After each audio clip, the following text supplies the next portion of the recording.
Pengangkut personel lapis baja dari Angkatan Bersenjata Ukraina yang pada 11 Agustus mencoba memasuki wilayah pejuang Rusia di dekat desa Bezimeno, distrik Grey-Voronsky di wilayah Belgorod dihentikan oleh drone kamikaze FPV.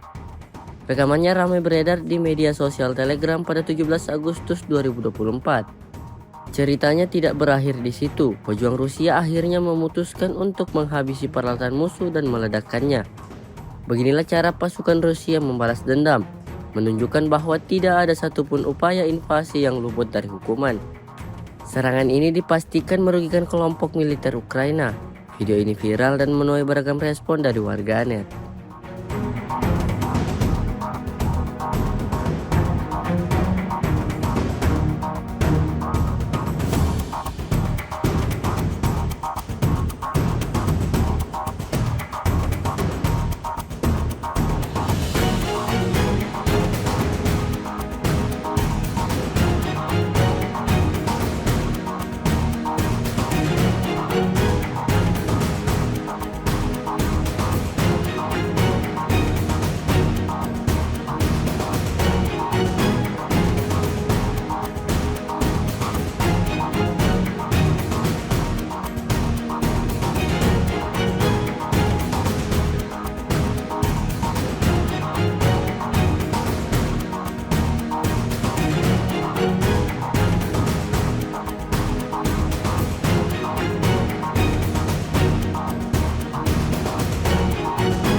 Download Tribun X sekarang, menghadirkan lokal menjadi Indonesia.